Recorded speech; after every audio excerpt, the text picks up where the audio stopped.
Good morning 7th EM students. Today I will read English lesson 12 Shri Ramakrishna Paramhans. Shri Ramakrishna Paramhans. Have you heard about the Ramakrishna mission?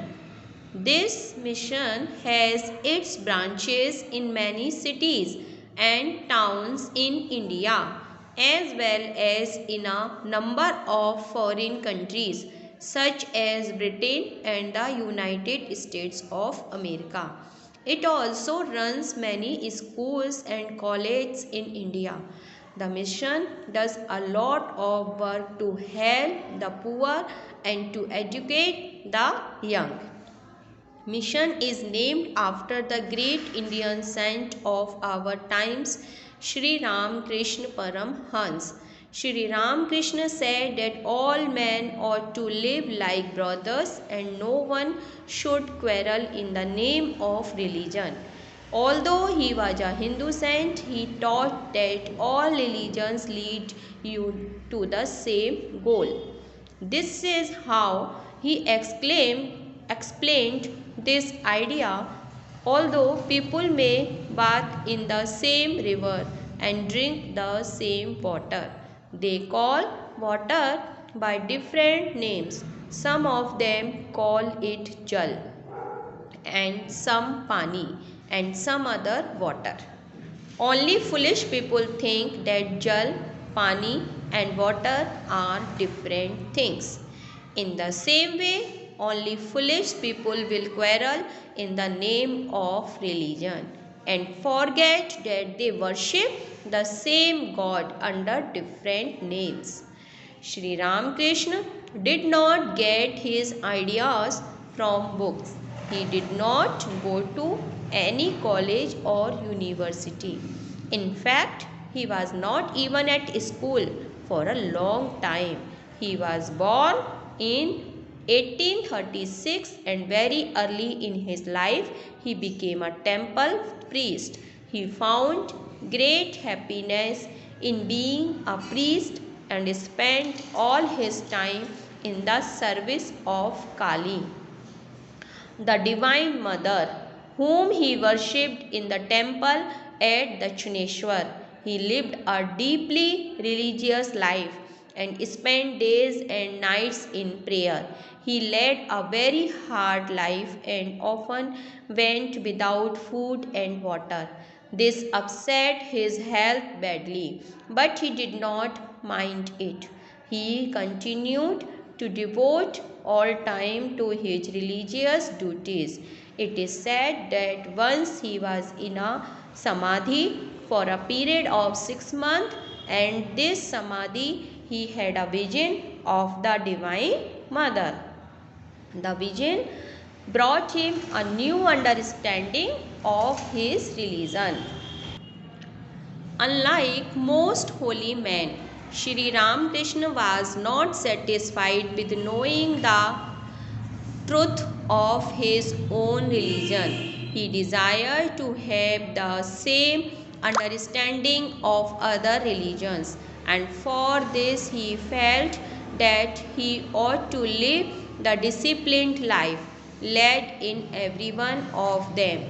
To understand Islam, he lived the life of a pious Muslim, and during this period he offered prayers 5 times a day like a true Muslim. Sri Ramakrishna then lived the disciplined life of a Christian, and at the end of that period had a vision of Christ.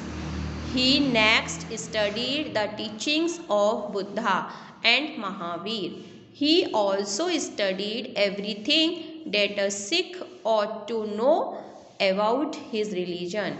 His visions and his study proved to him that all religions teach the same truth and to the same goal, and he taught the world that it is not wise to quarrel over names.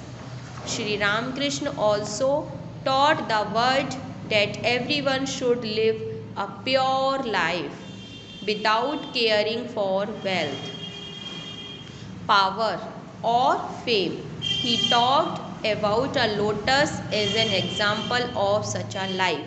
A lotus does not go to the beach, but the bees flock round it because it has honey to give.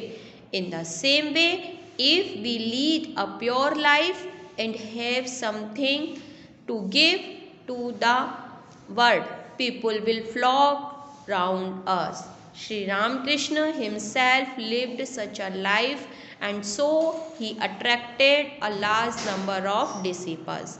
One day a young man came to see him. His name was Narendra. He was studying in a university and he desired to know the truth about God.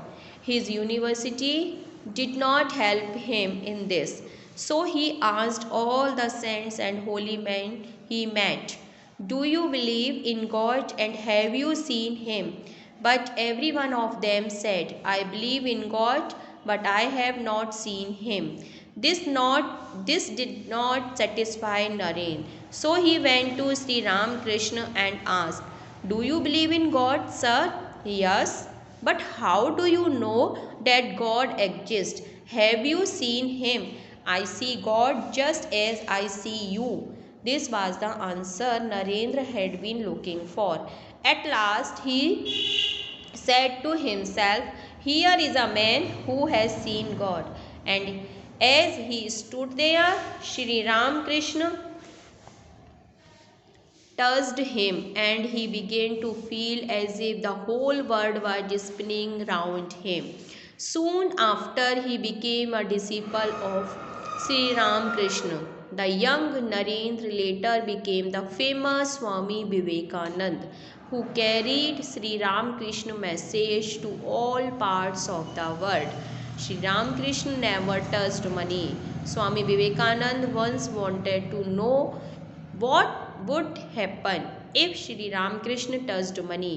So one day when Ramakrishna was asleep, he touched him with a coin.